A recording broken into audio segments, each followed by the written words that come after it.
Welcome to the show. You know the drill. Latest COVID-19 cases. Let's start in this state. 2.82 million plus 40 plus new cases of 4,100. Over 5,000 cases. Over 4,200. Up to 4,200. Sorry. 49,070 plus 87 new cases, which is up to 49,100. In Nueces County, 40,122 plus 70. Plus 70 new cases. 755 plus 2. None have recovered. Nowhere in the state of Texas. Not in the United States. With its case up to 30.9 million plus 62,025.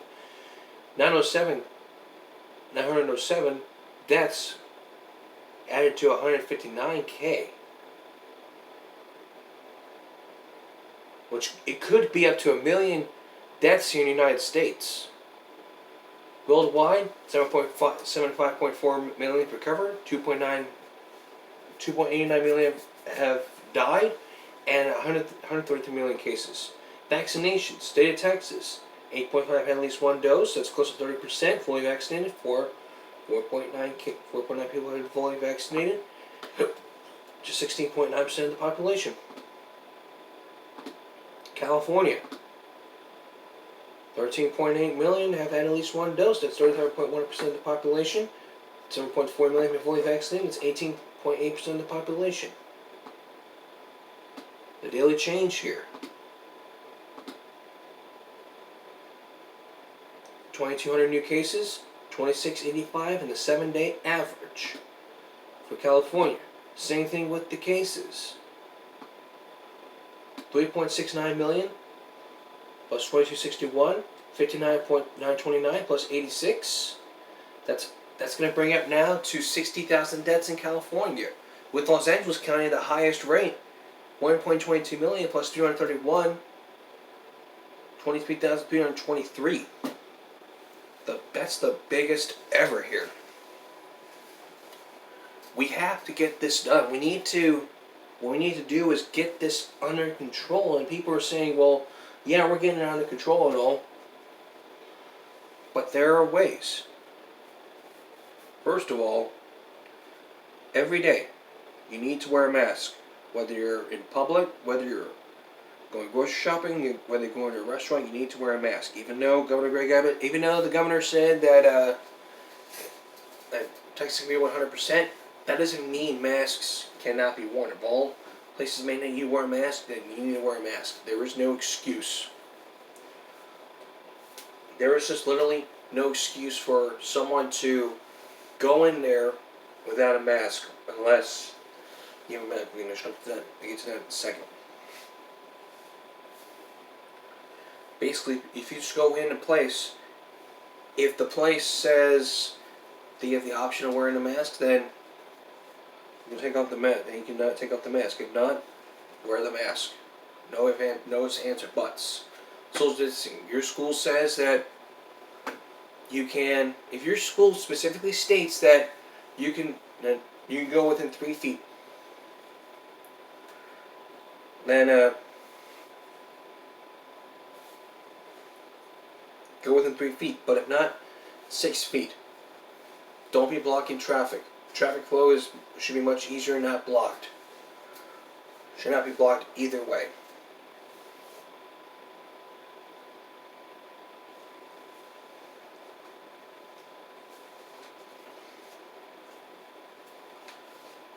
Wash your hands every 30 seconds to help stop the spread of germs, including COVID. And always make sure that you disinfect your area every time you leave. Before you leave your class, you must disinfect your area. If you disinfect all the items, that way it'll help stop the spread of germs. Lysol can help with the disinfectant. We know in case someone wires, we have to do our part to disinfect our area and make sure we follow all these tips. Don't be going to those anti-mask rallies that say the numbers are fake and all that. Don't be going to those protests. If you go to those and you start assaulting people, you're going to be arrested. I can't have that on my conscience. And especially Let's see if there's any anti-mask rally protests.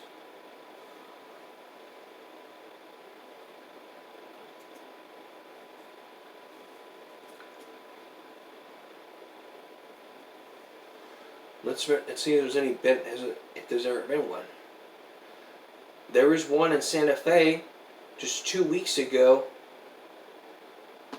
and from the people in Irish from 6 days ago. So yes, there has been one. It happened on Sunday from Twitter. All those people organized this and then shared on Twitter. Got a lot of views.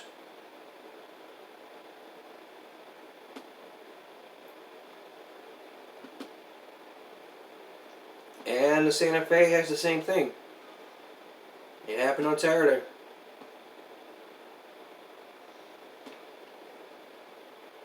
Don't go to those. And if you have a medical condition to where you cannot wear a mask, or if you're 2 years old, don't wear a mask. If you're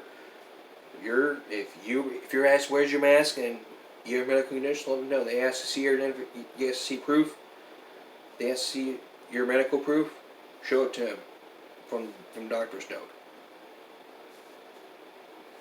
It always helps. All right. Later on, prom is back. It's going to happen in just weeks. On April 28th, what you need to know to be safe from prom.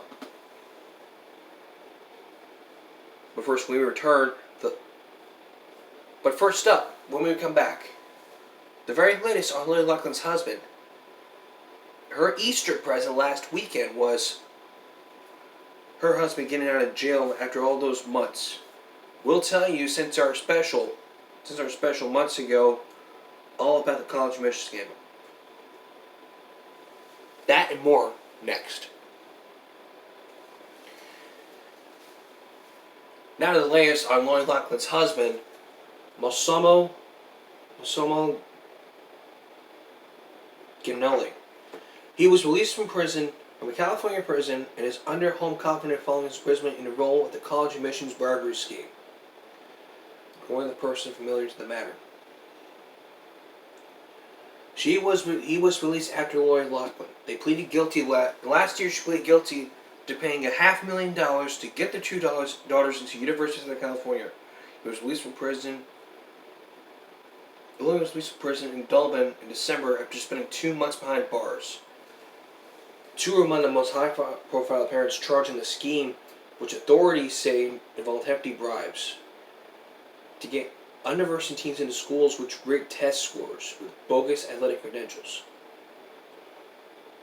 On Friday, he was released. Person familiar told the Associated Press he expected to serve the remainder of his sentence at home. The person could not discuss the matter publicly. From the Associated Press. The records show he's under suspicion at the Bureau of Prison Facility in Long Beach that manages halfway house with his inmates who are under home confinement. He will be released from home confinement on April 17th. When that happens, we will know what he's been doing. Maybe if he goes public, we can get his side of the story.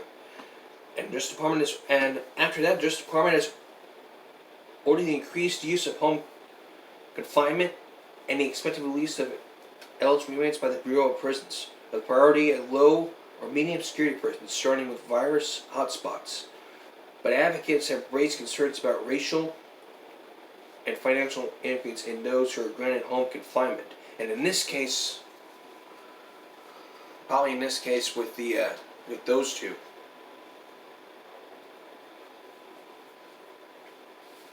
If you're being home confined, that means you gotta stay at home in prison.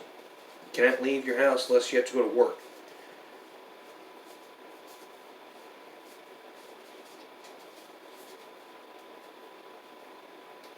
I mean, that's what the Justice Department has to say. We did our special on the college admissions scandal, talking about this, looking at all of this, looking at all that happened, and since last year, where are they now? Well, according to the U.S. Magazine, let's find out. All those people.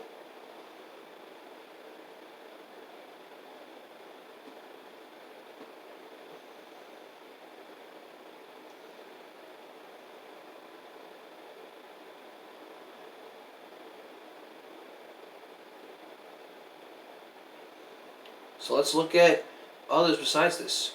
William Rick Singer.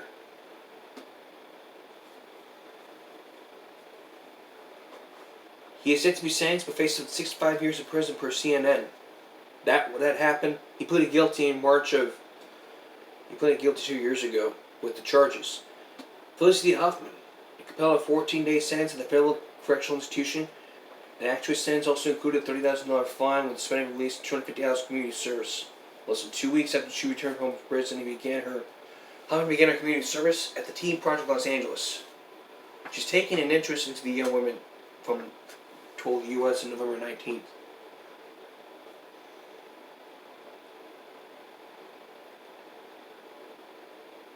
So far, Grace Macy, she was one of the people.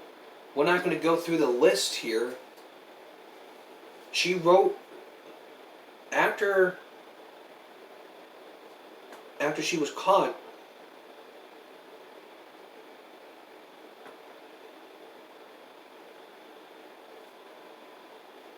Sophia's younger sister, Georgia, for her part, started studying at Vassar in the fall last year, in the fall 2020.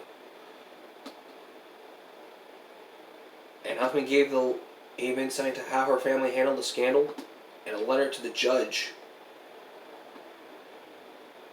Lori Loughlin, again, her husband was released, and she was released months ago.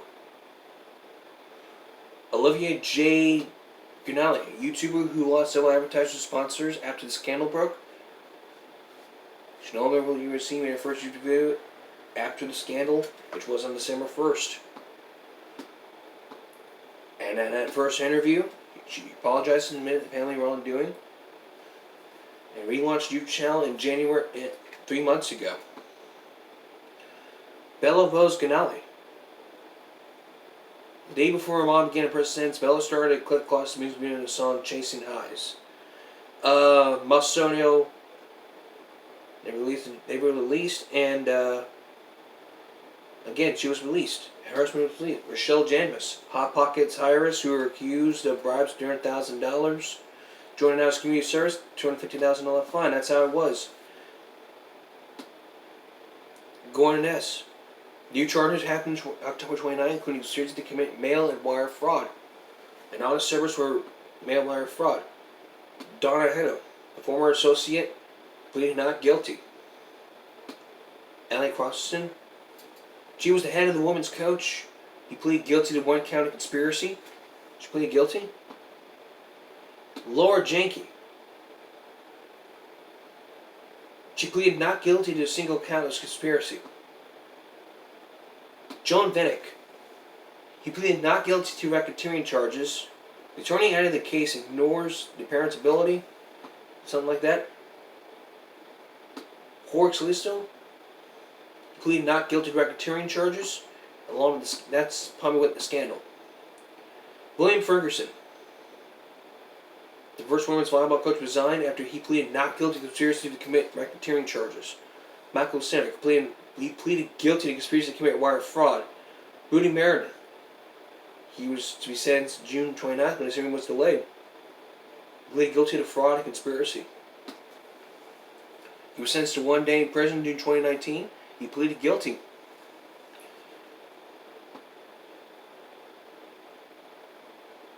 That's all there is, and probably next year as this happens, all updates will be happening throughout this scandal.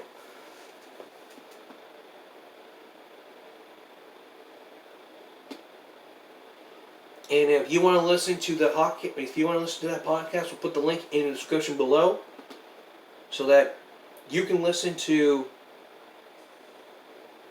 y'all can listen to what's been happening. All right, we're going to take a break here. Coming up here.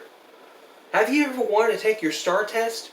Take the STAR test here in Texas, but learn that you're not on it because of technical difficulties? That's what many parents are saying, and when we return, We're going to hear from parents. We're going to hear what parents have to say, and see what the schools are doing about it. Okay, welcome back. If your child was scheduled yesterday to take the STAR test, for those who don't live in Texas, I'm going to explain to you what the STAR test means. What STAR means. It basically means the State of Texas Assessment of Academic Weakness. It's commonly referred to as the acronym, the series of standardized tests used in public, primary, and secondary schools to access students' achievements and knowledge, learning, and grade level. It started years ago. In duration, this is 4 hours. But since the COVID era, STAR testing has been canceled.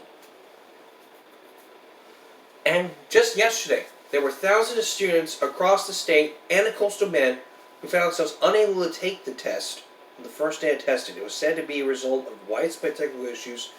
It was a big cause of frustration among parents.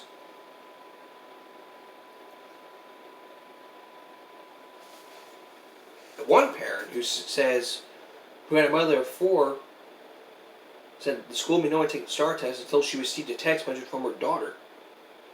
Mara texted me that she was able to take the test because the system had crashed at that point. I'm sure it was just Cal Allen and high school's issue or not. And what did the TEA say about all this? Well, the TEA said in the statement they plan on using a different company for the next year in the process of correcting database issues. What happened yesterday is just added to the parents' frustration with the state agency.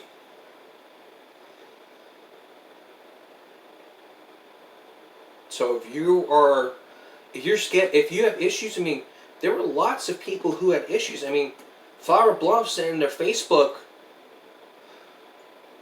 meanwhile, looking into the story last night, I looked into Flower Bluff's Facebook page, who said in their Facebook post,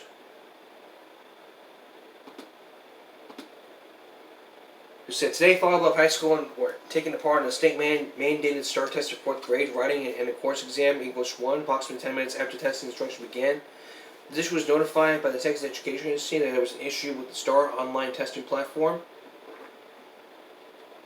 and all testing should be stopped until the issue can be, and all testing should be stopped until the issue is resolved. At approximately 10:30, the issue has not been resolved. TA officials advised to end all testing for the day. At this time, we'll have no further details of testing will be required to be made up by students. We will communicate the information once we receive further guidance from TEA. So, if the TEA says TEA fixes it, wait till next year, we'll wait till next year. But we have to wait and see what the TEA has to say. And after that, there's no comments. After that posted, it was 8 shares. It was shared 8 times from the Flower Bluff News, from 2 people. No comments. And we're going to continue this starting tomorrow, starting on Give Me Break Friday, but we're going to look more into where I'm going to hear from parents, the parent side of the story, who had an issue for it, along with the kids who were willing to take the time out after school to talk about what happened. Even if the school advises them, do not talk about it, and yet when they do talk about it, everything's going to come back to me.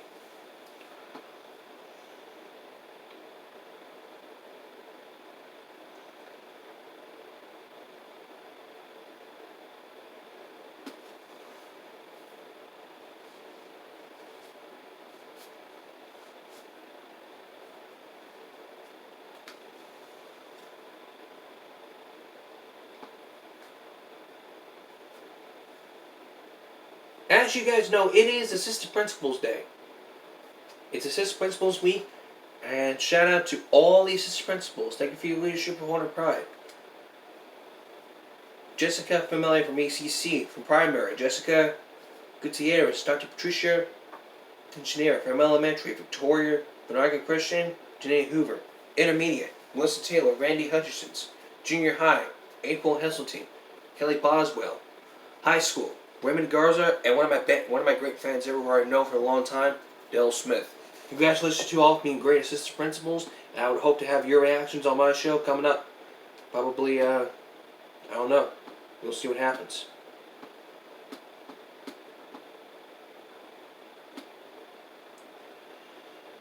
Alright, let's continue on. As you know, prom was canceled because of COVID. Because of COVID, prom was specifically canceled because of COVID. But April 28th is going to be the day where all people can go back to prom. This happened today as over 200 prom dresses donated to Flower Bluff. 200 dresses.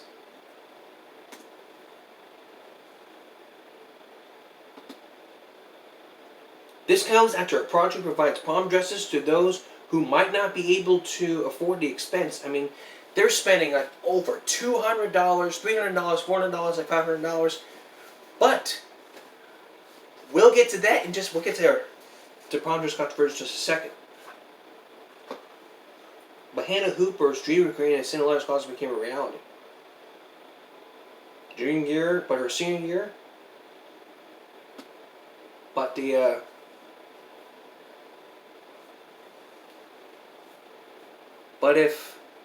and this is how it happens. If each student can pick their prom dress, they will also receive motivation provided by the home economic, which makes sure they look and feel their best.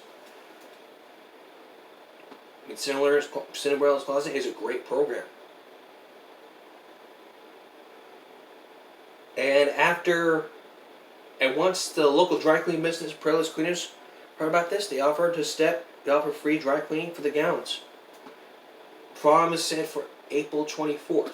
And when we return, if you're thinking about going to prom this year, for those in Flower Bluff and the other states, we're going to tell you how to stay safe from prom. Stay tuned. As we mentioned before the break, prom is going to be set for Flower Bluff's prom. It's going to be set for April 24th, which is weeks away. Now, how can you be safe during prom? Well, my suggestion is you take a mask with you at all times. Take a mask with you at all times. Bring your own food. And stay within 6 feet. Wear a mask at all times. Wash your hands. Disinfect your area every time. Disinfect your area. But there's no warning if it takes place. If it takes place in the high school, we will know. I may report from there for my show if I have to ask the principal for approval. If she don't know, then I'll have to take a step further in showing her what the show's about.